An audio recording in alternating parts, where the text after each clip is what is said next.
Hello and नमस्कार प्यारे साथियों, स्वागत है आपका प्यारा सा स्टडी प्लेटफॉर्म एजुकेशन लेक्चर। ठीक है, कैसे हैं आप लोग? आशा है कि ठीक ठाक होंगे, स्वस्थ होंगे, मस्त होंगे और जबरदस्त तैयारी कर रहे होंगे। तो आज हम लोग क्लास 12 केमिस्ट्री का चैप्टर नंबर 1, ठीक है, केमिस्ट्री का चैप्टर नंबर रसायन विज्ञान की कुछ मूलभूत अवधारणाएं जो कि चैप्टर 1 में इसका वन शॉट देखने वाले प्यारे बच्चों, हिंदी इंग्लिश प्लस दोनों, ठीक है, हिंदी मीडियम और प्लस इंग्लिश मीडियम। और इस वीडियो को देखने के बाद कोई कोचिंग वोचिंग जो होता है उसकी जरूरत नहीं है, क्या कि ये वीडियो आपके लिए काफी है, बस वीडियो को देखने की जरूरत है, फिर आपका हर एक टॉपिक इससे क्लियर हो जाएगा। ठीक है प्यारे बच्चों, तो आइए बिना टाइम गवाते हुए स्टार्ट करते हैं बेहतरीन वीडियो को। आप लोग फटाफट वीडियो को लाइक कर दीजिए, चैनल को सब्सक्राइब कर लीजिए अगर संपूर्ण तैयारी करना चाहते हैं। ठीक है, मात्र 500 में हम आपके 11th की तैयारी पूरी करवा देंगे। ठीक है, जिसमें पीडीएफ नोट्स का है कितना है, 400 है पेमेंट। ठीक है, 399 देखिए, जो कि मैं आपका फुल सिलेबस की तैयारी 499 में करवा दूंगा, जिसमें PDF notes objective subject total चीज मिल जाएगा, यानी कि आप गरीब का भी बच्चा पढ़ेगा। ठीक है, तो आप लोग जरूर पढ़िए प्यारे बच्चों, अमीर हो या गरीब वो सब देखिए मत देखिए। ठीक है, आप लोग पढ़िए। ठीक है, आपको जहां पर मिल रहा है कि हाँ हमको मेरा यहाँ पर बढ़िया कंटेंट, जरूर पढ़िए और बेहतर कीजिए। ठीक है, तो आइए बिना टाइम गवाते हुए क्लास 11 केमिस्ट्री चैप्टर 1 रसायन विज्ञान के मूलभूत अवधारणाओं के शुरुआत करते हैं। चलिए आइए, केमिस्ट्री चैप्टर 1 नंबर 1 प्यारे बच्चों, देखो यहाँ पर रसायन विज्ञान दिया गया है, तो आ जाओ फटाफट आ जाओ, है ना। चलो देखो क्या लिखा हुआ है, रसायन विज्ञान है क्या?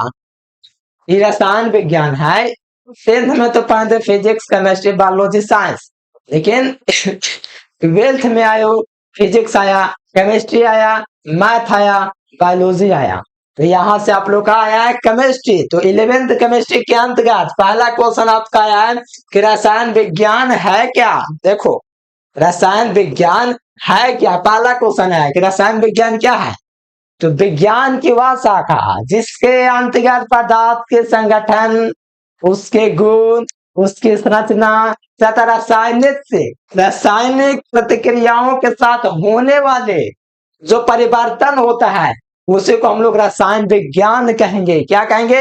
रसायन विज्ञान कहेंगे। और जो रसायन विज्ञान जो केमिस्ट्री होता है उसकी उत्पत्ति जो है यूनान से हुई है। कहां से?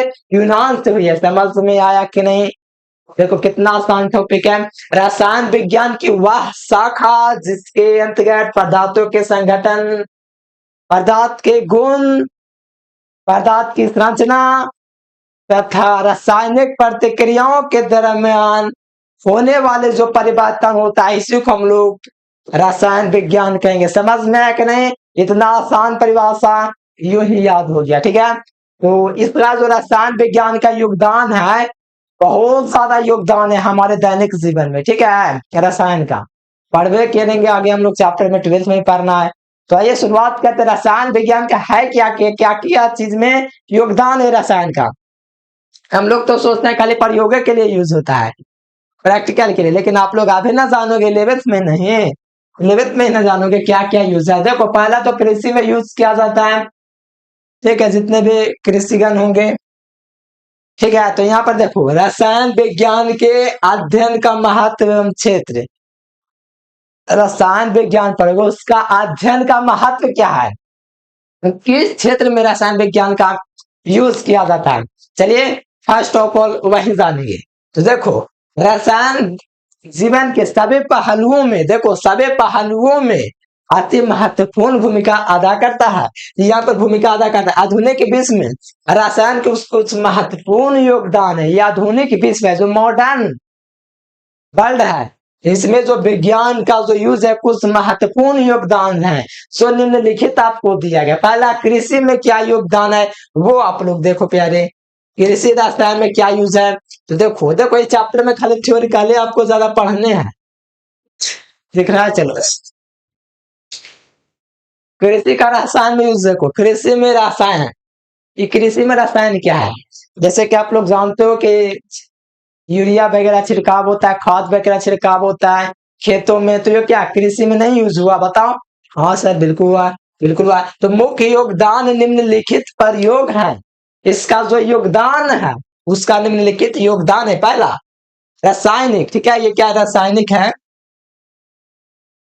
ध्यान देना ये आपका रासायनिक रासायनिक उर्वरक जैसे urea, calcium super phosphate, calcium nitrate, ठीक है, का फसल उपज बढ़ाने के लिए यूज किया जाता है। यानी क्या इसका उपज अत्यधिक हो उसके लिए हम लोग इसका यूज करते हैं, यूरिया का यूज करते हैं, कैल्शियम सुपर फॉस्फेट का करते हैं, कैल्शियम नाइट्रेट का करते हैं। ये सब का क्या यूज करते हैं तो इसमें करते हैं, किसमें तो कृषि में। और दूसरा है कीटनाशकों में, जैसे कीटनाशक को नष्ट करने के लिए जैसे डीडीटी, गैमेक्सिन आदि फसलों के कीटों की रक्षा करने के लिए खाद्यान्नों के सुरक्षित रखने तो भंडार तो इसका यूज किया जाता है। ठीक है प्यारे बच्चों, चलो कीटनाशकों में, ठीक है, कीटनाशकों जैसे डीडीटी हो गया, गैमेक्सिन हो गया आदि फसलों के कीटों से रक्षा करने के लिए खाद्यान्नों की सुरक्षित भंडार में तो इसका यूज किया जाता है। ठीक है प्यारे बच्चों, तो ये था क्या कीटनाशक का, ठीक है, कीटनाशकों में इसका यूज किया जाता है। जैसे आप लोग समझ गए डीडीटी क्या कीटनाशक है, गैमेक्सिन भी आपका क्या कीटनाशक है, और ये सब आदि के फसलों के जो दोस्तों उपज कीटों की सुरक्षा रखने के लिए, खाद्यान्नों को सुरक्षित रखने के लिए हम लोग इसका यूज करते हैं। ठीक है, तो ये था क्या कीटनाशकों में, समझ रहे ना। चलो यहाँ पर आपका क्या परिरक्षक, जैसे परिरक्षक में जैसे कि सोडियम मेटाबाइसल्फेट, जैसे सोडियम मेटाबाइसल्फेट, सोडियम बेंजोएट आदि उत्पादों के श्रेष्ठ परीक्षण में इसका क्या नहीं, परीक्षण मैंने कि देखा पास होता उसका रक्षण, ठीक है, आदि उत्पादों में श्रेष्ठ परीक्षण यानी कि इसका जितना बढ़िया परीक्षण किया जाएगा, जितना बढ़िया टेस्ट, ये सब में भी इसका कृषि में योगदान है हमारे रसायन का। ठीक है, इंग्लिश मीडियम यहाँ से आप लोग देख सकते हैं, अगर आप लोग का इंग्लिश मीडियम है तो आराम से कर सकते हैं, दोनों मीडियम के लिए, ना कि खाली हिंदी। इसका पीडीएफ का टेंशन नहीं लेना, ठीक है, ये सब का पीडीएफ नहीं लेना। आप लोग नीचे नंबर देख रहे हैं उस नंबर पर कांटेक्ट कीजिए, पीडीएफ नोट्स ले सकते हैं या बैच ज्वाइन कर सकते हैं ऑल सब्जेक्ट के लिए। चलो यहाँ पर आप प्यारे बच्चों कहा जाए उद्योगों में रसायन, उद्योगों में रसायन का है क्या योगदान, तो देखो रसायन विज्ञान के लगभग सभी, रसायन विज्ञान के लगभग सभी औद्योगिक प्रक्रमों, ठीक है, महत्वपूर्ण भूमिका अदा करता है। इसका निम्नलिखित उदाहरण जो उत्पादन में होता है, यानी कि हम लोग रसायन विज्ञान का लगभग आधुनिक प्रक्रम महत्वपूर्ण योगदान होता है। ठीक है, जैसे कि आप लोग देखिए संश्लेषित रेशे में जो होता है आधुनिक रसायन में क्या, जैसे नाइलॉन, सिक्सिस, ऑर्लोन, डेकरोन आदि क्या है और उद्योगों में यूज होता है, उद्योगों में। और साथ में प्लास्टिक जैसे बेकेलाइट हो गया, टेफ्लॉन हो गया, पॉलीथीन हो गया, तो ये क्या हो गया प्लास्टिक, यानी उद्योगों में रसायन का भी वर्चस्व है। खेती में भी जहां से कृषि उपज करता है जिसके अमीर और गरीब सबके घर में खाना जाता है उसमें भी, ठीक है। और पेंट बार्निश इनेमल रंजक आदि में भी उद्योग में रसायन में भी काम आया है। यानी कि ये रसायन है ना जीवन के हर क्षेत्र में योगदान देता है। 12th में आपको पढ़ना है दैनिक जीवन में रसायन का महत्व, ठीक है, अगर 12th में पढ़ना लास्ट चैप्टर 16। देखो और देखो यहाँ पर उद्योग में रसायन का क्या योगदान हो रहा है।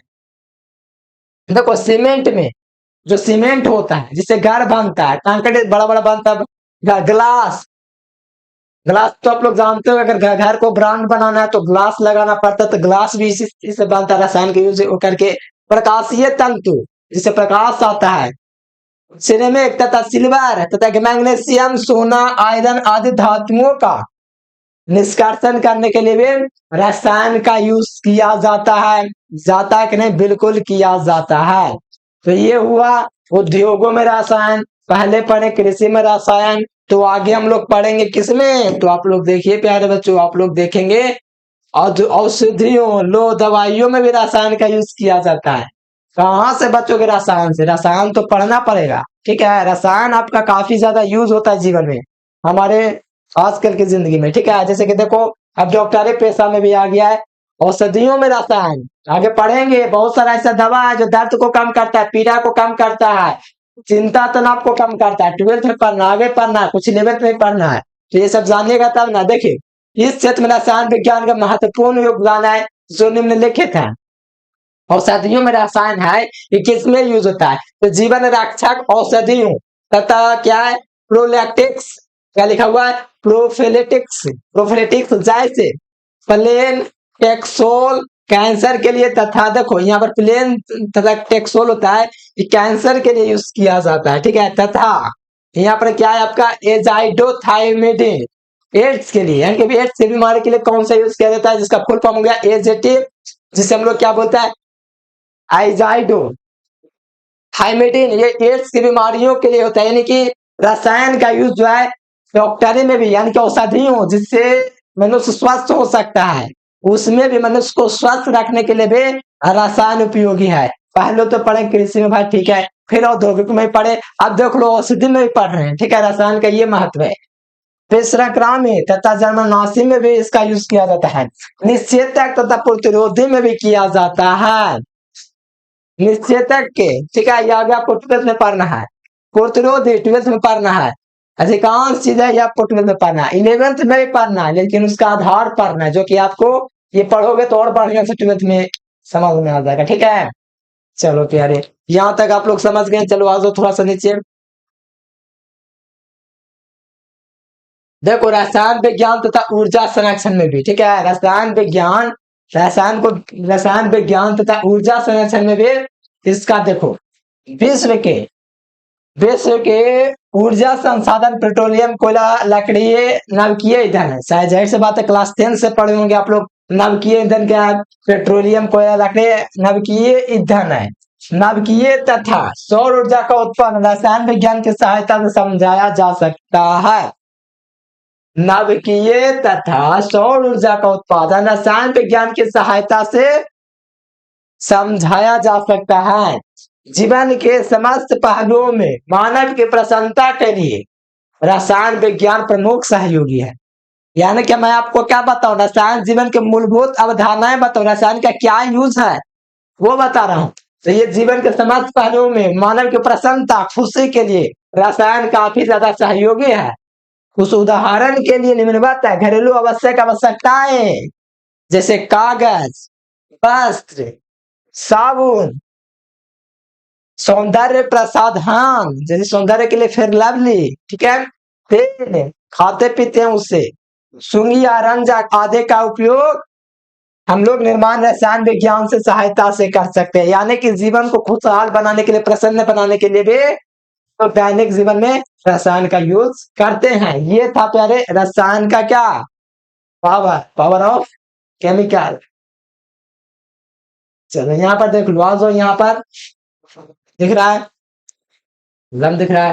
देखो द्रव्य के कण की प्राकृतिक ऐतिहासिक विवेचना, ऐतिहासिक इतिहास में जो द्रव्य की जो अवधारणाएं थे, जो प्रकृति था द्रव्य का कण, उसका क्या है, प्राचीन समय द्रव्य तथा पदार्थों के, प्राचीन समय जो पहले का जो समय था, द्रव्य तथा पदार्थों के अत्यधिक विभिन्नता में पाए जाने के कारण ये विभिन्न मत दिए गए। जैसे इसका विभिन्न मत दिया गया, ठीक है, इसको थोड़ा इधर कीजिए। भारतीय दार्शनिकों संतों के अनुसार द्रव्य जो होता है 5 तत्व, द्रव्य जो होता है, जो हमारे भारतीय दर्शन शास्त्रकार थे, वो 5 तत्व वायु, जल, पृथ्वी, आकाश तथा अग्नि से निर्मित है। यानी कि इनका कहना था, हमारे संतों का द्रव्य जो है 5 चीजों से बना हुआ, वायु, जल, पृथ्वी, आकाश और तत्व। और यहाँ पर द्रव्य से निमित्त परिभाषित किया जा सकता है कि द्रव्यमान जो है स्थान गिरते, यानी कि द्रव्यमान को परिभाषित किया जा सकता है कि द्रव्य वह है जिसमें द्रव्यमान होता है जो स्थान गिरता है। द्रव्य 2 प्रकार से व्यवस्थित, यानी कि द्रव्य वह है जिसमें द्रव्यमान होता है जो स्थान गिरता है। जैसे कि ये देख लो कलम को, तो ये क्या, इसमें द्रव्य है, ये स्थान गिरता है, कहीं पर भी मेरे स्थान भी गिरे हुए हाथ में, तो क्या हुआ, ये आपका द्रव्य हुआ। चलो इसको थोड़ा सा ऊपर करो।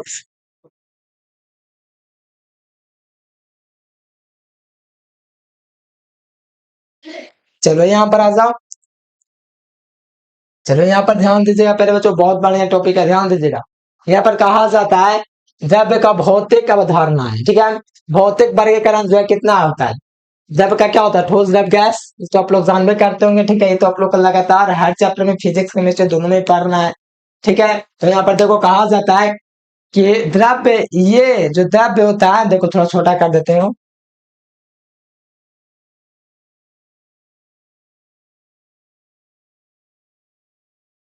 देखो कहा जाता है कि द्रव्य ये स्थान गिरता है, इसमें द्रव्यमान होता है, मतलब दबाव के प्रति प्रतिरोध प्रदर्शित करता है। द्रव्य की भौतिक अवस्थाएं ठोस, द्रव, गैस होता है के आधार पर इसे 3 अवस्थाओं में वर्गित किया गया। इनकी भौतिक अवस्था के आधार पर सॉलिड, ठोस, लिक्विड, द्रव, तथा अवस्था गैसेस स्टेट। ठीक है, ये क्या ठोस द्रव गैस भौतिक अवस्था पर ठोस को कितने भागों में, तो 3 भागों में वर्णन किया गया, ठोस द्रव और गैस। ठीक है, तो यहाँ पर देख लो ठोस द्रव गैस क्या है, ये तो आप लोग 12th में पढ़ेंगे आगे, और 11th में पढ़े, 9th में पढ़े हो कि नहीं बताओ, पढ़े हैं। चलो ठोस अवस्था आगे पढ़ना भी आपको पहला चैप्टर में क्लास 12th में केमिस्ट्री में सॉलिड स्टेट पढ़ना है। ठोस अवस्था में आकृति निश्चिंत होती है, जैसे कि आप लोग ढेला ले लिए, ढेला क्या हुआ, जैसे पत्थर ले लिए, पत्थर क्या हुआ, ठोस हुआ, जिसकी आकार निश्चित है, आयतन में निश्चित है, जिसका आकार और आयतन निश्चित हो वो आपका ठोस कहलाता है। जैसे पत्थर हो गया, ईंट हो गया, जितना भी क्या है जिसका आकार तथा आयतन क्या हो, निश्चित हो, मतलब आकार, तो जैसे कि आप लोग आकार और आयतन निश्चित है, जाहिर सी बात तो ठोस हो गया, क्या हो गया, ठोस हो गया। अंतर ठोस समानता कठोर तथा दृढ़ होता है, कठोर तथा कड़ा होता है, क्या होता है, कठोर तथा कड़ा होता है, कौन, ठोस। जैसे लकड़े हो गया, चरपाई को लो लकड़े में, मेज हो गया, तांबे की छड़ हो गया, साधारण नमक हो गया। ठीक है, तो ये आपका क्या होता है, ठोस अवस्था होता है जिसकी आकार निश्चित होती है, ये कठोर। अब लिक्विड स्टेट देखिए, द्रव अवस्था, द्रव का आयतन निश्चित होता है, जो द्रव होता है उसका आयतन निश्चित होता है, निश्चित होता है, लेकिन आकृति अनिश्चित होती है। मतलब कि देखो द्रव का आयतन, जैसे कि ये बोतल है, ठीक है, इसका आयतन निश्चित है, कड़ा तो नहीं है, लेकिन ये जो इसमें जो है प्यारे बच्चों आकृति इसकी जैसी करेंगे वैसी हो जाएगी। पानी को जो है, ठीक है, पानी को दूसरे बोतल में डालेंगे तो दूसरा फॉर्म का हो जाएगा, यानी कि इसकी जो आयतन है ये क्या निश्चित है, यानी कि इसका जो आयतन है पानी का, जो पानी है इसका आयतन निश्चित है, इसका आयतन निश्चित है, ये आयतन निश्चित तब ना पानी है, आयतन निश्चित है, लेकिन इसकी आकृति अनिश्चित है, इसको जैसे करेंगे वैसे हो जाएगा। ठीक है, जैसे डालेंगे वैसे हो जाएगा। जैसे कि चीनी एक बड़ा चीनी है तो उसका तो आयतन निश्चित है, लेकिन उसकी जो आकृति है वो निश्चित नहीं है, उसको जिस चीज में डालेंगे उसका रूप ले लेगा, तो क्या हो जाएगा, द्रव हो जाएगा, जिसके पात्र में रखा जाता है। देखो यहाँ पर लिखा हुआ है, द्रव को जिस पात्र में रखा जाता है उसी का आकार स्थान ग्रहण कर लेता है। मैंने बताया ना प्यारे, अभी मैंने आपको ये बताया एग्जाम्पल के थ्रू, ये जो बोतल में जो पानी है इसको जिस चीज में रखेंगे उसका स्थान ले लेगा। ये तो ऐसे से कर रहे हैं, तो ऐसे से कर रहे हैं, ठीक है, इसको जैसे जैसे कर रहे हैं वैसे वैसे हो जा रहा है। ठीक है, तो ये आपका क्या हुआ, द्रव हुआ, इसको जिस चीज में रखेंगे उसका आकार लेगा। बोतल का मेरे पेट में जाएगा तो मेरे पेट की आकार का ले लेगा, कौन, ये पानी। ठीक है, तो ये आपका क्या हुआ, द्रव हुआ। उदाहरण के लिए दूध देख सकते हो, मान लो इसमें दूध ले लेंगे तो दूध भी एक आकार ले लेगा। जल तो आप लोग दे रहे हो, ठीक है, और तेल भी दे रहे हो, देख रहे हो।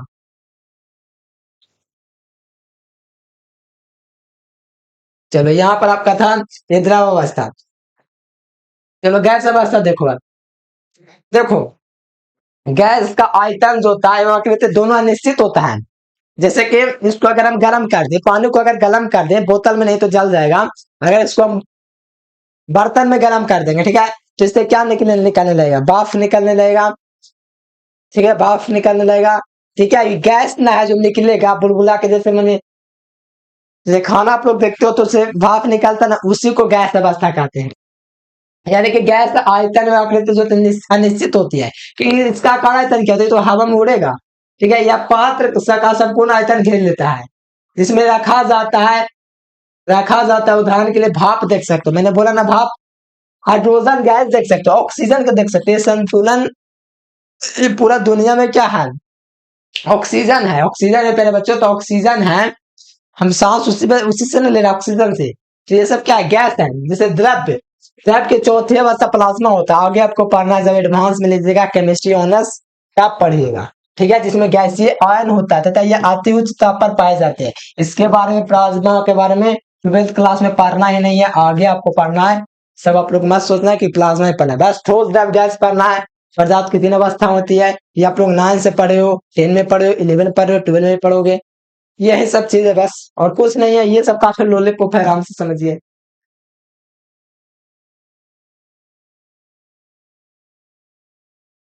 चलो यहाँ पर देखो द्रव्य का रासायनिक वर्गीकरण। अब देखो भौतिक अवस्था पर ठोस द्रव गैस था। अब इनका रासायनिक भी सुन लीजिए, ठीक है। रासायनिक भौतिक अवस्था पर तीन था, ठोस द्रव गैस। अब रासायनिक दृष्टि से वर्गीकरण जो है द्रव्य के संगठन के आधार पर तीन प्रकार के होता है। यानी कि जो भौतिक था ठोस द्रव गैस था, लेकिन रासायनिक में जो है क्या होता है तत्व, क्या होता है तत्व यौगिक और मिश्रण होते हैं। 11th में 9 में पढ़े हो, तत्व में पहला आता है, ठीक है। ये आपको पता चल गया प्यारे बच्चों, यहाँ पर तीन प्रकार से होता है, ठीक है। तीन प्रकार से होता है कि नहीं, बिल्कुल बताओ। तीन प्रकार से होता है, आपको शुरू में पता चल गया, हाँ सर 3 प्रकार का ये होता है। रासायनिक में ठोस द्रव गैस होता है, इसमें पहला तत्व है। तत्व परमाणुओं से बना होता है, जो कि इलेक्ट्रॉन प्रोटॉन न्यूट्रॉन द्वारा बना होता है। देखिए तत्व जो होता है परमाणुओं से बना होता है, जो कि इलेक्ट्रॉन प्रोटॉन और न्यूट्रॉन से बना होता है, ठीक है। किसके द्वारा, तत्व जो है परमाणुओं से बना होता है, जिसमें क्या होता है इलेक्ट्रॉन प्रोटॉन और न्यूट्रॉन होता है। तत्वों की आधुनिक परिभाषा कहती है कि तत्व शुद्धतम पदार्थ है जिसका निर्माण एक ही प्रकार के परमाणुओं से होता है। अब तक 118 तत्व हैं, जिनमें से 12 तत्व प्रकृति में पाए जाते हैं, विश्लेषण प्रयोगशाला में किया गया है, ठीक है। ये है ना प्यारे बच्चों, यहाँ तक समझ गए कि नहीं बताओ। यस सर लिखो चैट बॉक्स में, हाँ फाड़ देंगे सर, याद हो गया ये वाला भी। ये होता है आपका क्या, तो द्रव्य। चलो अब आ जाओ आगे। देखो पृथ्वी का मुख्य 5 भाग तत्व oxygen silicon aluminium iron calcium का बना होता है। जो मुख्य भाग होता है पृथ्वी का, मुख्य 5 भाग जो है ऑक्सीजन सिलिकॉन अल्मीनियम आयरन तथा कैल्शियम से बना होता है। तत्व 3 प्रकार में वर्गीकृत किया गया है, जिसमें आप लोग देख सकते हो तत्व जो है प्यारे बच्चों रासायनिक दृष्टि से 3 प्रकार का होता है। पहला आया धातु। पहला क्या है धातु। धातु में क्या ये तत्व ठोस, ये तत्व दोस्तों क्या होते हैं ठोस, जैसे मरकरी तथा गैलियम। इसके एग्जांपल समझो, चमकीले तथा उष्मा विद्युत के सुचालक होते हैं। ये चमकीले तथा उष्मा के क्या होता है सुचालक होते हैं। कुछ समान उदाहरण के लिए निम्नलिखित है, यानी कि कुछ समान उदाहरण धातु के निम्नलिखित है, जैसे अल्मीनियम हो गया, आयरन हो गया, कॉपर हो गया, सिल्वर हो गया, और माने सोना हो गया, टीन हो गया, आपका क्रोमियम हो गया, कोबाल्ट हो गया, निकल हो गया, सोडियम हो गया, कैल्शियम हो गया। तो ये सब क्या है सबको याद रखना। और मरकरी हो गया, ये सब क्या धातु है, यानी कि ठोस होते हैं, चमकीले तथा उष्मा और विद्युत के सुचालक होते हैं। जानते हो ना धातु विद्युत और उष्मा के क्या होते हैं सुचालक होते हैं। क्या होते हैं ये जो धातु होते हैं, ये विद्युत के सुचालक होते हैं तथा ये चमकीले होते हैं और ये ठोस होता है। ये आपका क्या होता है धातु होता है। इतना आसान परिभाषा है, याद हो रहा है ना, नहीं हो रहा तो पीडीएफ पे मिलेगा और याद हो जाएगा कि 2 बार पढ़ लेना आराम से, कॉपी में थोड़ा नोट कर लेना, ठीक है। तो ये सब आपको याद हो ही जाएगा। बहुत आसान आसान टॉपिक है, बस आपको बस रिवाइज करते चलना, आराम से देखना है, कहीं पर कोई दिक्कत ना। आपको पढ़ने का भी ज्यादा पैसा नहीं लेते हैं, ठीक है। आराम से पढ़िए, मेहनत कीजिए, करके आगे भी यही सब आपको पढ़ना है। तो आगे आपका क्या हो जाएगा आसान हो जाएगी चीजें समझने के लिए, जब पे बेस पढ़ लोगे तब। देखो यहाँ पर कहा जाता है कि अधातु, अधातु तत्व, अधातु जो होता है अधातु तत्व ठोस द्रव गैस अवस्था में पाया जाता है। अधातु जो तत्व है, अधातु जो तत्व प्यारे बच्चों क्या ठोस द्रव और गैस, ठोस द्रव गैस अवस्था में पाया जाता है। ये ठोस द्रव और गैस तीनों अवस्था में धातु पाया जाता है। इनमें चमक वमक नहीं होता है तथा उष्मा विद्युत के क्या होते हैं कुचालक होते हैं। उष्मा विद्युत के क्या होते हैं ये अचालक होते हैं। यानी कि धातु जो होता है ये उष्मा और विद्युत का क्या होता है कुचालक होता है, ठीक है। कौन अधातु उष्मा और विद्युत का कैसा होता है कुचालक होता है। ग्रेफाइट को छोड़कर कि ये बाद में ग्रेफाइट रहता है कि जो होता है विद्युत का सुचालक होता है। कौन अधातु क्या रहता है विद्युत का कुचालक होता है, ठीक है। और कुछ समान उदाहरण के निम्नवत है, जैसे कार्बन हो गया, कार्बन हो गया, नाइट्रोजन हो गया, ऑक्सीजन हो गया, फ्लोरीन हो गया, क्लोरीन हो गया, ब्रोमीन हो गया, आयोडीन हो गया, फास्फोरस हो गया, सेटिन हो गया, सल्फर हो गया, हाइड्रोजन हो गया। ये जो है प्यारे बच्चों अधातु है, ठीक है, जो कि विद्युत का सुचालक नहीं होते हैं। और ये विद्युत के जो होता है इसमें कोई विशेष चमक भी नहीं होती है, और न ही ये उष्मा विद्युत के ये क्या होता है कुचालक होते हैं। धातु में कोई चमके नहीं होता है, नहीं ये फाइट को छोड़कर बाकी सब क्या है विद्युत के उचालक है, ठीक है। तो ये आपका क्या था, धातु था, ठीक है। फिर आपका मिश्रण आ जाए, क्या था, धातु धातु धातु, और यहाँ पर उपधातु देखो आप, उपधातु देखो, तत्व का धातु अधातु हुआ तत्व में, धातु धातु अधातु हुआ तत्व में ना। अब देखो यहाँ पर इन तत्वों में धातु तथा धातु दोनों के लक्षण पाए जाते हैं। जो अधातु धातु होते हैं, इनमें धातु तथा अधातु दोनों के लक्षण पाए जाते हैं। किसमें, आपको पता चल गया, जो उपधातु होते हैं इनमें धातु तथा धातु दोनों के लक्षण पाए जाते हैं।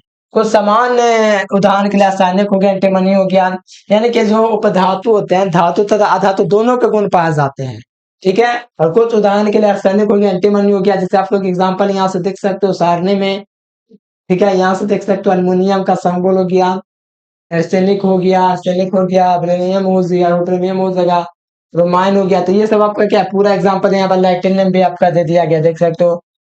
एंटीमनी का स्ट्रोबियम हो जाएगा, कॉपर का कृत्रिम हो जाएगा, ऑरम हो जाएगा, प्लैटिनम हो जाएगा, फेरम हो जाएगा। तो ये सब क्या है आपका बहुत बढ़िया से दे दिया गया है। कालियम हो जाएगा, जिर्कोनियम हो जाएगा। तो ये सब क्या है आपको एक बार देख लेना है, हो जाएगा। चलो अभी यौगिक आ जाओ, ठीक है। पहले बच्चों यौगिक तत्व आपको क्या है, पदार्थ तीन अवस्था थे, रासायनिक दृष्टि से तत्व यौगिक मिश्रण। तत्व में तीन प्रकार के पड़े, अब यौगिक में आ जाओ, ठीक है। अब यौगिक की बारी है। तो यौगिक में क्या होता है, दो या दो से अधिक तत्वों के द्रव्यमान निश्चित अनुपात में संयोग से यौगिक का निर्माण होता है। यानी कि यौगिक का निर्माण कैसे होता है, तो यहाँ से आपको पता चल गया प्यारे बच्चों कि दो या दो से अधिक तत्वों के द्रव्यमान के निश्चित अनुपात में संयोग से यौगिक का क्या होता है, निर्माण होता है। एक यौगिक उपयुक्त रासायनिक विधि द्वारा सरल पदार्थों में वियोजित हो सकता है, ठीक है। और यौगिकों के गुण घटक तत्वों के गुण से संपूर्ण भिन्न होते हैं। उदाहरण के लिए जल हो गया, ठीक है। जल क्या यौगिक, क्या एक यौगिक है जिसमें हमेशा द्रव्यमान 1:8 में होता है, ठीक है। यानी कि आपको याद है या दो या दो से अधिक तत्वों के द्रव्यमान निश्चित अनुपात में संयोग में होता है, ठीक है। निश्चित अनुपात संयोग में होता है। और यौगिक का निर्माण है कि यौगिक उपयुक्त रासायनिक विधि सरल, तो कैसे होता है वो बाहर कैसे आगे में हम आपको पढ़ाएंगे, ठीक है। तो ये आपका क्या था, यौगिक था, ठीक है। इसका अनुपात 1:8 में रहता है, ऑब्जेक्टिव पूछ देता है। यौगिक दो प्रकार के होते हैं। देखो पहला बात, ये यौगिक के बारे में पढ़ रहे थे। यौगिक आपका क्या होता है, दो प्रकार का होता है, देख सकते हो। यौगिक दो प्रकार का होता है। पहला क्या होता है, कार्बनिक, अकार्बनिक। तब देखो पहला क्या है, अकार्बनिक, फिर उसके बाद कार्बनिक, ठीक है। पहला क्या है, अकार्बनिक। तो यहाँ से देखिए इनका निर्माण के लिए दो या अधिक तत्वों के संयोग से होता है। यानी अकार्बनिक पदार्थ का जो निर्माण है, इनका निर्माण दो या दो से अधिक तत्वों के क्या संयोग से होता है। वे समानता खनिजों तथा चट्टानों से प्राप्त होता है। खनिजों तथा चट्टानों से कौन प्राप्त होता है, तो ये आपका प्राप्त होता है अकार्बनिक, ठीक है। कौन प्राप्त होता है, अकार्बनिक, ठीक है। ये आपका कार्बनिक जो होता है क्या होता है, दो या दो से अधिक तत्वों के संयोग से होता है, समानता है खनिज तथा चट्टानों से प्राप्त होता है। चलो यहाँ पर आ जाओ, अकार्बनिक में क्या, पहले बच्चों अकार्बनिक देख लो। ये समानता जो होता है कार्बन तथा हाइड्रोजन तथा कुछ अन्य अधातु तत्व जैसे ऑक्सीजन हो गया, नाइट्रोजन हो गया, इनके ये समानता कार्बन तथा हाइड्रोजन से जो होता है आपका क्या होता है, कार्बोनिक पदार्थ होता है। जैसे कार्बोनिक पदार्थ है, ठीक है, ये कार्बन हाइड्रोजन होता है, ठीक है। सब कुछ अन्य धातु जैसे ऑक्सीजन, सल्फर, हाइड्रोजन से निर्मित होता है। ये समानता जीवित स्रोत होता है। जैसे पौधे जंतुओं से क्या होता है, प्राप्त होता है, पौधे तथा जंतुओं से प्राप्त होता है। ये आपका थोड़ा कार्बनिक हो गया, थोड़ा जुकाम हो गया, सब जुकाम पे आ गया। चलिए यहाँ तक ओवरऑल क्लियर है प्यारे बच्चों, चलिए बहुत बढ़िया। अब आप मिश्रण में देख लीजिए, मिश्रण में आपका क्या है, देखो मिश्रण भी आपका दो प्रकार का होता है, एक समांगी होता है, एक विषमांगी होता है। देखो कहा जाए कि दो या दो से अधिक, यानी कि दो या दो से अधिक तत्व या यौगिक होगा, ठीक है। यौगिक किसी अनुपात में संयोग होकर के, चाहे संयोग करके मिश्रण का जो निर्माण होता है, इसी को हम लोग कहेंगे मिश्रण। मिश्रण के गुण इसके क्या होता है, घटकों के गुण के समान होते हैं, कि मिश्रण का जो गुण होता है इसके घटक के गुण के समान होता है। पहले समझो, दो या दो से अधिक पदार्थ का जो अनुपात होगा, ठीक है, दो या दो से अधिक पदार्थों का जो अनुपात हो गया, संयोग करके जो निर्माण करेगा वो आपका मिश्रण होगा। मिश्रण होगा पहले बच्चों, जब मिश्रण जो होता है आपका इसके संघटकों के गुण के समान होता है। मिश्रण घटकों के साधारण भौतिक विधियों से प्रतिष्ठित किया जाता है। मिश्रण दो प्रकार का होता है, एक समांगी होता है, एक विषमांगी होता है। एक समांगी में क्या होता है, ध्यान से समझो। पहला, इनका संपूर्ण नमूने संगठन का समान होता है, इनके इसका जो संपूर्ण नमूने जो होता है, संगठन जो होता है, इसका जो संगठन जो संरचना होता है उसके समान होता है, ठीक है, समान होता है। और यहाँ पर देखो, उदाहरण के लिए आपका O2 हो गया, ऑक्सीजन हो गया, नाइट्रोजन हो गया, कार्बन डाइऑक्साइड आदि का मिश्रण जो है इसका संगठन सभी जगह समान होता है। इनके संगठन जो इसका से क्या होता है, सभी जगह संगठन इनका समान होता है। पेट्रोल, मिट्टी का तेल, डीजल द्रव और हाइड्रोकार्बन के मिश्रण होते हैं। किसके होता है, हाइड्रोकार्बन के मिश्रण। देखो, पेट्रोल, मिट्टी का तेल, डीजल द्रव, हाइड्रोकार्बन के मिश्रण। समांगी मिश्रण को विलयन भी कहते हैं, तथा इसमें जो है केवल एक प्रवस्था होती है, यानी कि इसमें जो होता है समांगी मिश्रण में, इसको हम लोग विलयन भी कह सकते हैं, क्योंकि इसमें भी क्या है कि इसमें मिश्रण दो से अधिक पदार्थों का, साथ में इसमें मेन बात है कि इसमें जो है पेट्रोल, मिट्टी का तेल, डीजल द्रव क्या है, हाइड्रोकार्बन के मिश्रण है। चलो यहाँ पर आ गया, वो क्या कहा जा रहा है, इस मांगे में क्या है, इनके संगठन नमूने के सर्वत्र समान नहीं होते। इनका जो नमूना होता है समान नहीं होते हैं, ठीक है। ये क्या होता है, इनका संगठन संपूर्ण नमूने के सर्वत्र में समान नहीं होता है। जैसे उदाहरण के लिए हो गया धुआं, कार्बन का अणु तथा वायु का मिश्रण है। गन पाउडर, कार्बन सल्फर तथा नाइटर का मिश्रण है। जैसे मांगी में दो या दो से अधिक सूक्ष्म प्रवस्थाएं होती है, इसमें दो से अधिक प्रवस्थाएं होती है, जबकि इसके पहले जो था प्यारे बच्चों क्या था, इसके पहले था समांगी, जबकि इसमें एक ही प्रवस्थाएं हो रही थी, ठीक है, केवल एक ही प्रवस्था थी। इसमें दो या दो से अधिक प्रवस्थाएं है, ठीक है। तो ये आपका था। अब देखो, इसी प्रकार हम लोग पढ़ रहे थे जब के भौतिक रंग सिद्धांत निम्नवत थे। क्या क्या थे, पहले देखो, जब था, जब ऊर्जा, भौतिक अवस्था में ठोस, जब गैस था, रासायनिक को आप लोग देखे, शुद्ध पदार्थ आपका तत्व यौगिक, और समांगी विषमांगी हुआ, फिर तत्व में हुआ धातु, अधातु तथा धातुवान। फिर आप लोग देखें यहाँ पर यौगिक में क्या हुआ, कार्बनिक तथा कार्बनिक। चलो यहाँ पर आ जाओ, यौगिक तथा मिश्रण में अंतर। यौगिक तथा मिश्रण में क्या प्यारे बच्चों, अंतर। चलो आ जाओ, अंतर क्या है, ध्यान दीजिएगा। देखो, एक यौगिक के संघटक, ठीक है, एक यौगिक के घटक हमेशा निश्चित अनुपात में होता है। यौगिक जो होते हैं, एक यौगिक के जो घटक होता है हमेशा निश्चित अनुपात में होता है। क्या होता है, यौगिक के जो घटक होते हैं निश्चित अनुपात में होते हैं। लेकिन मिश्रण के घटक किसी भी अनुपात में हो सकते हैं। देखो, मिश्रण जो किसी भी अनुपात में हो सकता है, लेकिन यौगिक जो होता है, यौगिक हमेशा एक निश्चित अनुपात में होते हैं। यानी कि एक यौगिक के घटक हमेशा निश्चित अनुपात में होते हैं। क्या होता है, एक निश्चित अनुपात में होता है कोई भी यौगिक। देखो, इंग्लिश मीडियम में थोड़ा नहीं है तो पीडीएफ में आपको दोनों मीडियम मिल जाएगा, ठीक है, टेंशन नहीं लेना है किसी बच्चे को। शुद्ध यौगिक हमेशा समांगी प्रकृति का होता है। जो शुद्ध यौगिक होता है हमेशा क्या होता है, समांगी प्रकृति का होता है। और मिश्रण जो होता है समांगी हो सकते हैं, ठीक है, हो सकता है और नहीं भी हो सकता है। जो मिश्रण जो होता है क्या होता है, समांगी हो भी सकता है, नहीं भी हो सकता। लेकिन यहाँ पर जो होता है शुद्ध यौगिक हमेशा समांगी प्रकृति का होता है, ठीक है। यौगिक जो होता है हमेशा समांगी प्रकृति का शुद्ध होता है। ये था। चलो, यहाँ पर यौगिक के गुण इसके घटकों के गुण से भिन्न होता है। इनके यौगिक का जो गुण होता है इसके घटकों के यौगिक के भिन्न होता है। इनके यौगिक का जो गुण है इसके घटकों के गुण से भिन्न होता है, जिसका घटक होता है। और मिश्रण के गुण जो होते हैं इनके घटकों के मध्यवर्ती होते हैं। और यहाँ पर गुण में अंतर में कि यौगिक के घटक साधारणतः यांत्रिक रूप से पृथक नहीं किया जा सकता। इनकी यांत्रिक रूप से होता है, यौगिक के गुण को पृथक अलग अलग नहीं किया जा सकता है। उष्मा या प्रकाश के रूप में ऊर्जा की आवश्यकता पड़ती है, उष्मा और प्रकाश की, यानी कि इसका जो यांत्रिक रूप है इसको अलग अलग नहीं किया जा सकता है। ये यौगिक में। मिश्रण में क्या है कि मिश्रण के संघटकों को साधारण यांत्रिक विधियों द्वारा पृथक किया, यानी कि साधारण तथा यांत्रिक विधियों के द्वारा मिश्रण को अलग किया जा सकता है, लेकिन यौगिक को नहीं। चलिए, यौगिक का निर्माण रासायनिक परिवर्तनों परिणाम स्वरूप, ठीक है, यहाँ पर देखिए, यहाँ पर पढ़िएगा क्या कहा जा रहा है कि रसायन, यहाँ पर यौगिक का निर्माण रासायनिक परिवर्तन स्वरूप और मिश्रण का निर्माण भौतिक परिवर्तन परिणाम स्वरूप होता है, ठीक है। यहाँ पर यौगिक के निर्माण के समय उष्मा, प्रकाश, विद्युत ऊर्जा का अवशोषण होता है या उत्पन्न होता है, ठीक है। और इसमें के मिश्रण के दौरान उसमें प्रकाश विद्युत का क्या होता है, अवशोषित नहीं होती है और ना ही इसमें उत्पन्न होता है। इसमें क्या हो रहा है कि अवशोषण भी हो रहा है, उत्पन्न भी हो रहा है यौगिक में। और रासायनिक यौगिक का गलनांक तो तीक्ष्ण होता है, जबकि मिश्रण का जो होता है तीक्ष्ण नहीं होता है। चलो आ जाओ, यहाँ पर देखो क्या कहा जरा। यहाँ पर देखो फिजिक्स के जैसा आता है, फिजिकल क्वांटिटीज भौतिक राशियां क्या है। तो ये आप लोगों को लग रहा है फिजिक्स आप पढ़ाएंगे लेकिन पढ़ना है आपको प्यारे इस चैप्टर में, ठीक है।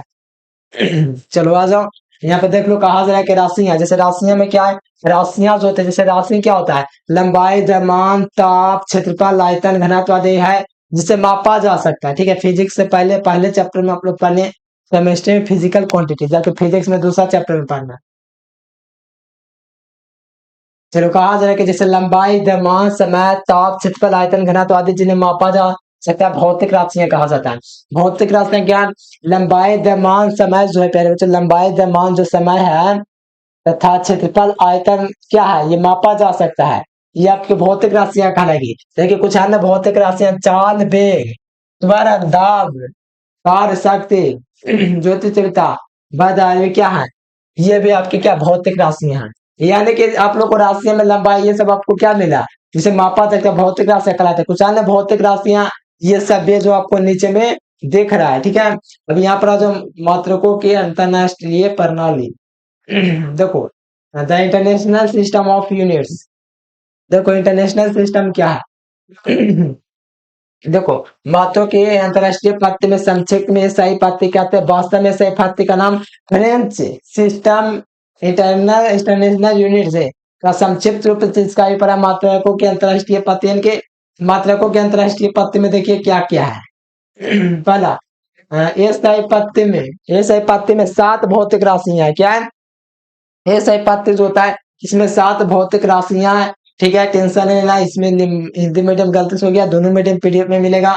देखो ऐसे पत्ते में 7 आधारीय मात्रक होते हैं जिनसे अन्य मात्रक को व्युत्पन्न किया जा सकता है अन्य मात्रक को, जैसे भौतिक राशि में जैसे आपका लंबाई हो गया, राशि के लिए प्रतीक है, ऐसा ही मात्रक है, प्रतीक का नाम है यानी कि यहाँ पर आपको लिखा हुआ पैर बच्चों उसको ध्यान दीजिएगा। दोनों मीडियम हो जाएगा, टेंशन मत लेना, इंग्लिश मीडियम वाला मैं दोनों मीडियम में आपको पीडीएफ दे दूंगा, लेकिन आप लोग थोड़ा यहाँ पर समझ दो यूनिट वगैरह चलो यहाँ पर देख लो, दिख रहा है। चलो यहाँ पर देखो क्या लिखा हुआ है, देखो यहाँ पर आपका क्या है, इसे पाते भौतिक राशियां।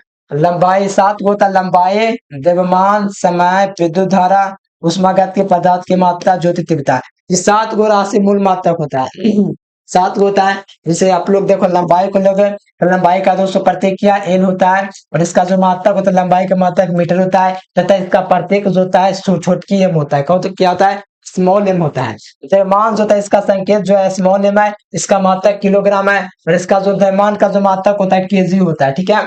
सब देखते जाओ। फिर यहाँ पर समय देखो, समय का 200 संकेत क्या टी है, इसका मात्रक क्या सेकंड है, और इसका जो 200 प्रतीक है वो आपका क्या एस है।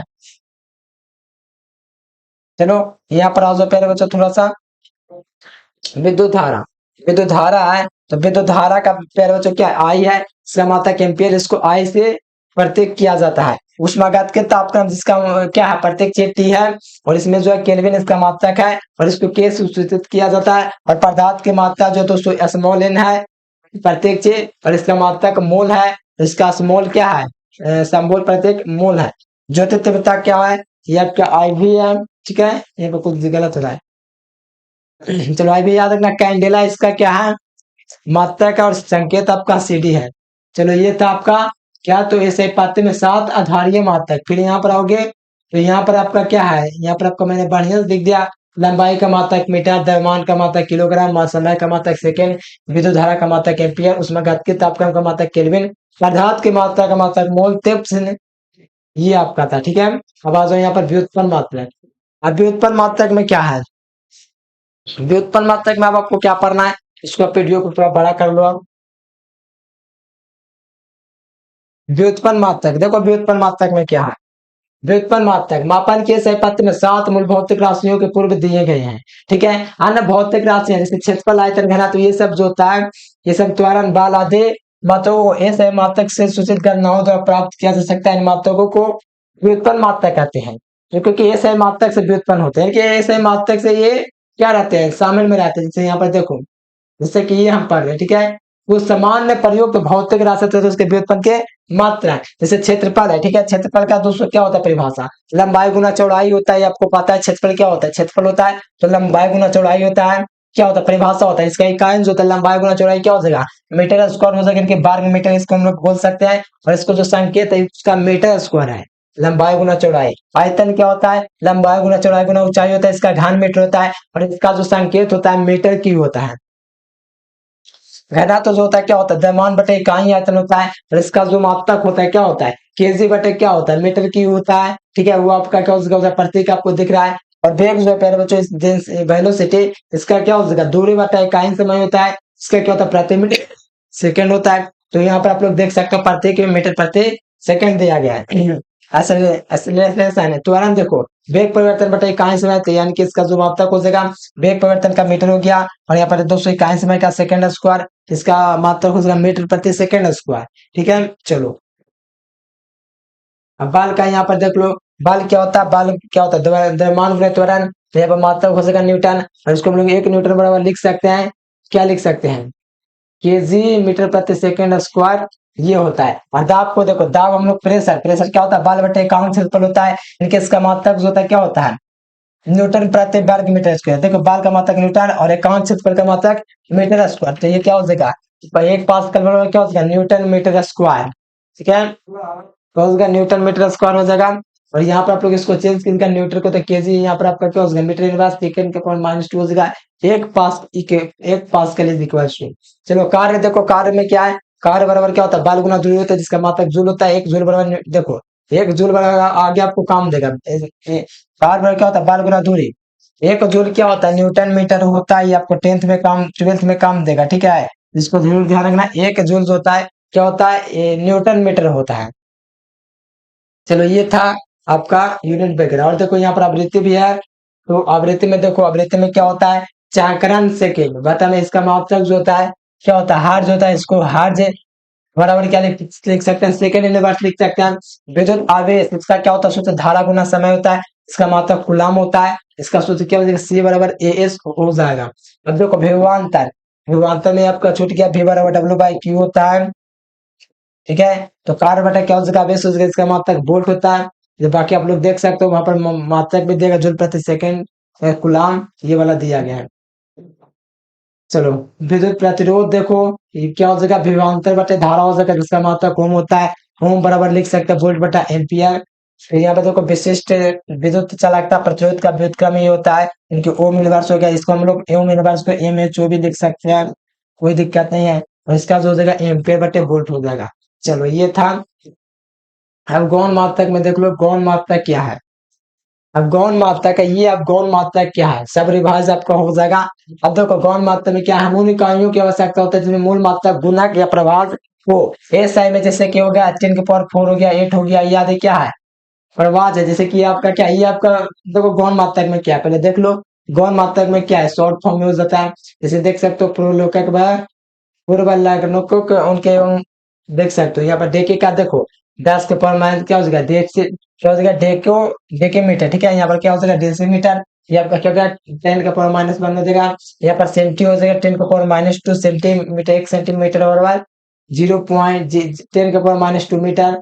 1 मिलीमीटर क्या हो जाएगा 10 के पावर-3 हो जाएगा। 1 माइक्रो क्या हो जाएगा 10 के पावर-6 हो जाएगा। 1 नैनो क्या हो जाएगा 10 के पावर-2 हो जाएगा।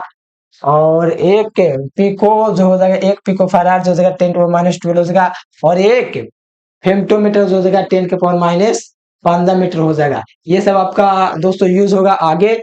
और इसका जो मात्रक होता है आपको याद रखना है, इसका गुणांक ये वाला होता है, ठीक है। इसका गुणांक देख सकते हो यहाँ पर आपका दिया गया ये सब जरूर याद रखना है आपका फेम्टो पिको नैनो माइक्रो, ये सब आपका आगे आपका यूज होने वाला है, इसको जरूर ध्यान रखना।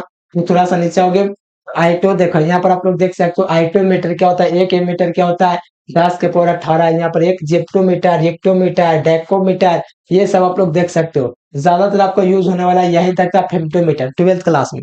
फिर अगर आपको आगे पढ़ना थोड़ा ब्लर कर रहा है, ठीक है।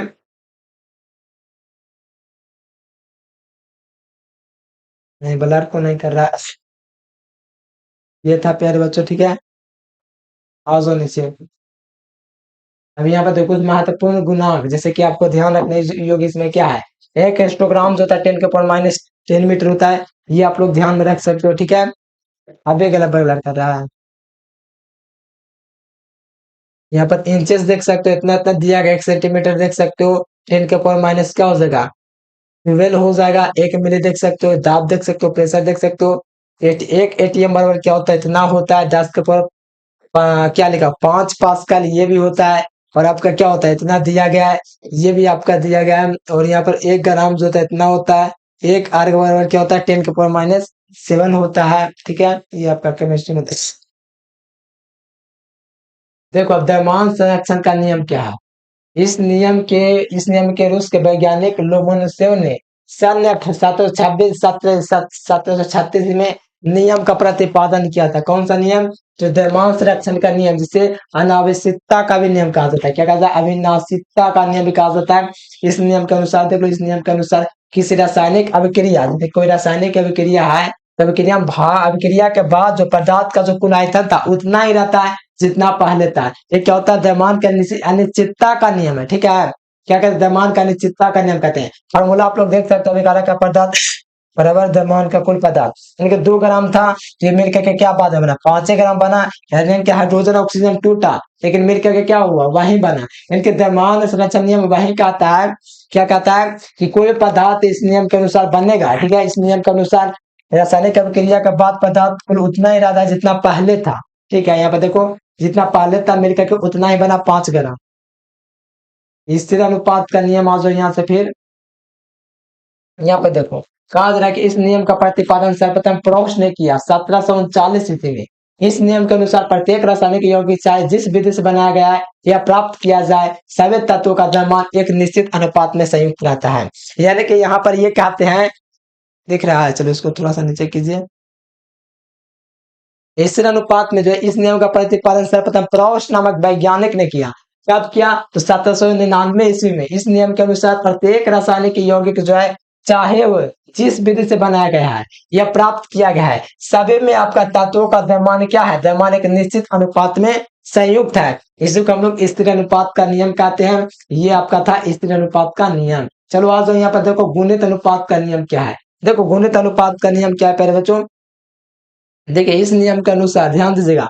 इस नियम का प्रतिपादन इंग्लिश वैज्ञानिक जॉन डाल्टन ने 1738 में किया था। इस नियम के अनुसार क्या है कि जब दो तत्व आपस में रासायनिक क्रिया करके एक से अधिक के यौगिक बनाते थे, एक तत्व समान द्रव्यमान के संयुक्त करने वाले दूसरे तत्व के द्रव्यमान में एक सरल अनुपात में गुणित होता है। जैसे कि यहाँ पर आप लोग देख सकते हो, यौगिक का नाम आपका कार्बन मोनोक्साइड है, तो कार्बन मोनोक्साइड बच्चों क्या CO है। तो यहाँ पर देख सकते हो, यहाँ पर आपका कार्बन जो है इसमें 12 ग्राम है, और ऑक्सीजन आपका क्या 16 ग्राम है। तो इन यौगिकों में कार्बन के निश्चित द्रव्यमान 12 ग्राम और ऑक्सीजन के जो द्रव्यमान होते हैं संयुक्त होते हैं, ये आपका इतना रेशियो में हो जाता है, 16:32 में, ठीक है। ये आपका क्या 1:2 का एक अनुपात बना देता है। कौन बना देता है, ये वाला, ठीक है। तो ये आपका क्या हुआ, एक गुणित अनुपात का नियम होता है। इसको और थोड़ा बढ़िया से कर लेना, बड़े बढ़िया टॉपिक है।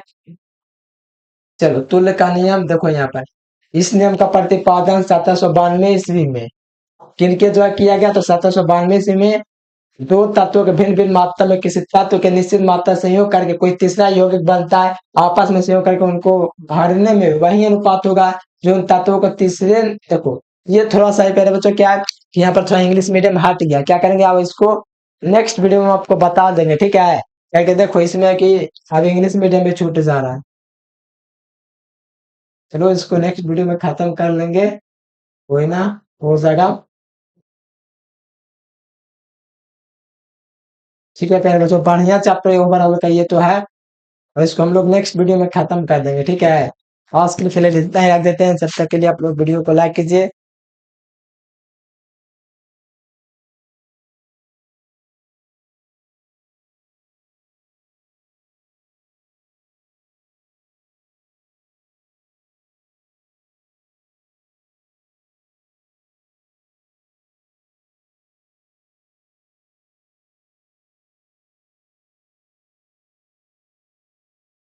चलो प्यारे बच्चों, आज ही समाप्त कर देते हैं, ठीक है।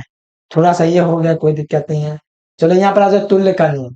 देखो तुल्य का नियम, इस नियम का प्रतिपादन जो है 1792 दोनों मीडियम में आपको मिल जाएगा पीडीएफ में, ठीक है। 1792 ईस्वी में किया था। इनके अनुसार दो तत्व जो होते हैं भिन्न भिन्न मात्रा के किसी तत्व के निश्चित मात्रा से संयोग करके तीसरा यौगिक बनाते हैं, जो आपस में संयोग करके उन संयोग करते हैं समय उनके भारों में वही अनुपात होगा, तो उन तत्वों के तीसरे तत्व के निश्चित मात्रा संयोग करके अनुपात अथवा अनुपात गुणक हुआ है। देखो फिगर लगा दूंगा, आपको बढ़िया समझ में आ जाएगा। ये थोड़ा जो पहले तो इंग्लिश मीडियम छूट गया, यहाँ पर कोई ना हो जाएगा, पीडीएफ नोट्स में दोनों मीडियम मिल जाएगा। चलो आ जाओ यहाँ पर, जब गैसें आपस में संयोग करती है तो उनके आयतनों में सरल अनुपात होता है, और यदि उनके संयोग से बना पदार्थ में गैस होता है तो उसका आयतन भी एक अभिकार्य गैसों के आयतन के सरल अनुपात में होता है। यानी कहने का मतलब क्या है, जैसे कि यहाँ पर देख रहे हो कि यहाँ पर आपस में क्या संयोग करते हैं, ये आपस में गैसें क्या होता है संयोग करते हैं, उनके आयतन सरल अनुपात में होंगे। इनके जो गैस है बच्चों ये क्या होंगे कि सरल अनुपात में, जैसे H2 यहाँ पर Cl2 है तो क्या है सरल अनुपात में दो को बना प्यारे बच्चों, ठीक है। तो ये आपका बना यानी कि सरल अनुपात में बढ़ जाते सभी आयतन समान और ताप पर नापे गए हो, ठीक है। ये सरल अनुपात में बन गया तो ये आपका हो गया गैस-लूसा का नियम। चलो तत्वों की अवधारणाएं परमाणु तथा अणु, यहाँ पर कहा जाए कि सर्वप्रथम जॉन डाल्टन ने द्रव्य की संरचना और परमाणु संभेद परिकल्पना को प्रस्तुत किया, जिसे डाल्टन का परमाणुवाद कहते हैं। इतना इतना दिया गया। ये आपका परमाणुवाद जो है बच्चों सर्वप्रथम जॉन डाल्टन ने किया था, यानी कि तत्वों का जो अवधारणा जो होता है परमाणु का जो अणु होता है, ठीक है, इसका सर्वप्रथम जॉन डाल्टन ने 1808 इसमें दिया, ठीक है। ये आपका प्रस्तुत किया था, जिसे डाल्टन का परमाणुवाद कहा जाता है। इनके अनुसार डाल्टन के परमाणुवाद के अनुसार क्या है, तो यहाँ पर देखो क्या दिया गया है, ठीक है, दिख रहा है ना। चलो नीचे करो इसको, देखो यहाँ पर कहा जा रहा है कि प्रत्येक द्रव्य अत्यंत छोटे कण से मिलकर बनता है, जिन्हें परमाणु कहते हैं। यानी कि प्रत्येक द्रव्य छोटे छोटे कणों से बनता है, जिसे परमाणु कहते हैं। परमाणु अविभाज्य होते हैं, अर्थात किसी भी क्रिया द्वारा विभाजित नहीं किया जा सकता है। परमाणु अविभाज्य है, किसी भी क्रिया द्वारा इनको तोड़ा नहीं जा सकता है, कुछ नहीं किया जा सकता है। परमाणु अविभाज्य होते हैं, ठीक है, इनको तोड़ा नहीं जा सकता है। एक ही तत्व के सभी परमाणु आकार भार तथा अन्य गुण में समान होते हैं, परंतु तत्वों के परमाणुओं से क्या होते हैं भिन्न होते हैं। देखिए एक तत्व के सभी परमाणु आकार भार सब क्या होते हैं समान होते हैं, आकार भार सभी समान होते हैं, परंतु तत्वों के परमाणुओं से क्या होते हैं ये अलग होते हैं। कहने के परमाणुओं जो तत्व का जो परमाणु होगा उससे भिन्न होगा, बाकी गुण आकार परमाणु सब सेम होगा। भिन्न भिन्न तत्वों के परमाणुओं का भार भिन्न भिन्न होता है, भिन्न भिन्न परमाणुओं का जो भार होता है भिन्न भिन्न होता है, उनके आणु में क्या होते हैं भिन्न होते हैं। देखो यहाँ परमाणु जो होता है छोटे छोटे पूर्ण संख्याओं से संयुक्त होता है और यौगिक परमाणु बनाते हैं, यानी कि यौगिक परमाणु बनाते हैं छोटे छोटे होते हैं, क्या होते हैं इनके छोटे छोटे संयुक्त में होते हैं, ठीक है। और यहाँ पर कहा जाए कि परमाणु न तो बनाया जा सकता है नहीं नष्ट किया जा सकता है। जैसे आवेश को न तो नष्ट किया जा सकता है नहीं उत्पन्न किया जाता है, उसी प्रकार से परमाणु गैस को न तो उत्पन्न किया जा सकता है नहीं नष्ट किया जाता है नहीं बनाया जा सकते हैं। डाल्टन के परमाणुवाद की सीमा देख लो, निम्नलिखित 200 सीमा दिए थे। पहला सीमा क्या था, यह सिद्धांत को समझाने में असफल रहा, ठीक है। ये जो संविधान था दोस्तों, ये जो सिद्धांत समझाने में क्या असफल रहा। विभिन्न तत्वों के परमाणु परस्पर भिन्न भिन्न क्यों होते हैं, अर्थात इससे परमाणु संरचना के बारे में कोई भी जानकारी प्राप्त नहीं होती है, ठीक है। इनसे इनका क्या पैर बच्चों ये आपका दुष्परिणाम कह सकते हो इनको, ठीक है, सीमाओं में अग्रवाद, ठीक है। यहाँ पर देखिए इससे स्पष्ट होता है कि क्योंकि विभिन्न तत्वों के परमाणु परस्पर संयुक्त होकर के संयुक्त परमाणु या अणु जो बनाते हैं, ठीक है। और यहाँ पर देखो 3 नंबर में है कि इसके तो ये स्पष्ट नहीं होता कि अणु में परमाणुओं को बांधने वाली प्रकृति क्या होती है। इससे स्पष्ट नहीं हो रहा है कि परमाणुओं में को बांधने वाले अणु भी होता है, ये नहीं स्पष्ट हुआ। यह गैस लुसा के गैसीय आयतन के नियम को स्पष्ट नहीं करता है, यह परमाणु तथा अणु में अंतर स्पष्ट नहीं करता है। ये सब क्या था समझिए त्रुटि दिखा जाना चाहता है यहाँ पर।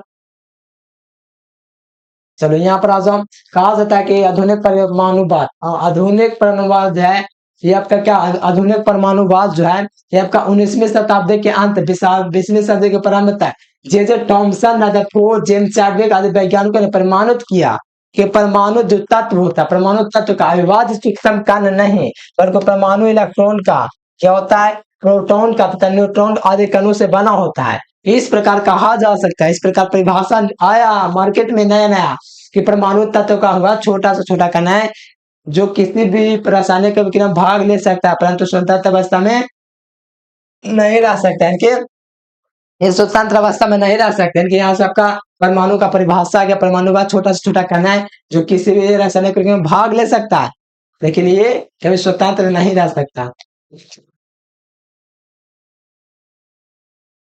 देखो यहाँ पर कुछ सिद्धांत दिया गया। आधुनिक खोज के फलस्वरूप डाल्टन के परमाणुवाद की कुछ परिकल्पनाएं समझ की गई, जिसे डाल्टन का आधुनिक सिद्धांत कहते हैं। निम्नलिखित है, परमाणु अविभाज्य नहीं बल्कि इलेक्ट्रॉन होते हैं। देखो यहाँ पर कहा जाता है कि परमाणु अविभाज्य नहीं बल्कि इलेक्ट्रॉन, प्रोटॉन तथा न्यूट्रॉन आदि मूल कणों से बना होता है, उसमें विभाजित हो सकता है। ठीक है, ये कहते हैं। ठीक है, ये परमाणुवाद के बारे में क्या बोलते हैं, देखो यहाँ पर आधुनिक के सिद्धांत जो दिया गया, इसके निम्नलिखित सिद्धांत है डाल्टन का आधुनिक सिद्धांत। पहला क्या था कि परमाणु अविभाज्य नहीं होते, इनको तोड़ा नहीं जा सकता है, इलेक्ट्रॉन, प्रोटॉन तथा न्यूट्रॉन आदि मूल कणों से बना होता है और उसमें विभाजित भी हो सकता है, विभाजित हो सकता है, लेकिन ये क्या है, अविभाज्य है।